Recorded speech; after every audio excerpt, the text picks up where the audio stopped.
গত কিছুদিন আগে আমাদের ইনকিউবেটর মেশিনে কিছু দেশি মুরগির ডিম দেওয়া ছিল। দেশি মুরগির ডিম যেহেতু ফুটতে 21 দিন সময় লাগে, আজ আমাদের এই ডিমগুলোর বয়স হয়েছে 21 দিন। সকাল সকাল আমাদের ইনকিউবেটর মেশিনের রুমে এসে দেখি আমাদের দেশি মুরগির বাচ্চাগুলো ফুটতে শুরু করেছে। ডিমগুলো ফুটে সব শেষ হতে হয়তো 22 দিন সময় লেগে যেতে পারে। এখন যেহেতু উইন্টার সিজন, তাই 22 দিন লাগাটা স্বাভাবিক।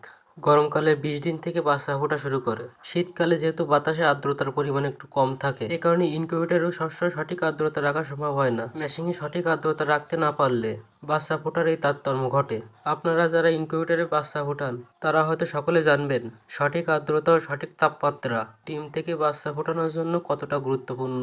তারপর চলে আসলাম আমাদের কোয়েল পাখির খামারে এসে দেখি আমাদের সবগুলো পাখি সুস্থ আছে। কোয়েল পাখি পালনের জন্য সব থেকে বেশি প্রয়োজন উপযুক্ত আলো বাতাসের। ডিমের উপযোগী পাখিকে রাত দিন 24 ঘন্টার ভিতর 16 থেকে 14 ঘন্টা আলোতে রাখতে হয়। আর একটি বিষয় শুনে অবাক হবেন যে একটি কোয়েল পাখি তার জন্মের 45 দিন পর থেকে ডিম দেওয়া শুরু করে। সঠিক পরিচর্যা ও সঠিক খাবার পেলে হয়তো তার 2-1 দিন আগে থেকেও শুরু করতে পারে। স্বল্প সময়ে ডিমের আশা করলে কোয়েল পাখি পালন করাই বেটার। আমাদের এই কোয়েল পাখিগুলোর বয়স আজ হয়েছে 28 দিন। 25 দিন পর থেকে যেহেতু মেয়ে কোয়েল পাখি ও পুরুষ কোয়েল পাখি চেনা যায়, তাই আমরা এখান থেকে কিছু পুরুষ কোয়েল পাখি সরিয়ে রেখেছি। আমরা যেহেতু বীজ ডিম তৈরি করব, কারণে পুরুষ কোয়েল পাখি ও মহিলা কোয়েল পাখি সামঞ্জস্যভাবে রেখেছি। তারপরও আমাদের পুরুষ পাখি মহিলা পাখির তুলনায় অতিরিক্ত বেশি হয়ে গেছে। এই কারণে পুরুষ পাখি আলাদা করে রাখা হয়েছে বিক্রির জন্য। আপনারা যদি কেউ আমার লোকেশনে থাকেন তবে খাওয়ার জন্য পাখিগুলো নিতে পারেন।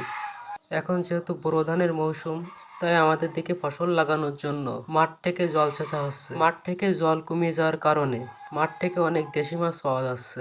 আমাদেরও একটি মাছ ধরা যন্ত্র আমাদের মাঠে পাতা ছিল। এই যন্ত্রটি শুধুমাত্র ছোট মাছ ধরার জন্য। তো যাই হোক, আমাদের মাছ ধরা যন্ত্রে খুব ভালোই মাছ ঢুকেছে। আমার কাছে ব্যক্তিগতভাবে মনে হয় বড় কোনো মাছের থেকেও এই ছোট মাছে অনেক স্বাদ। তো যাই হোক, ব্যক্তিগত অভিরুচি হয়তো অনেকেরই অনেক রকম থাকতে পারে।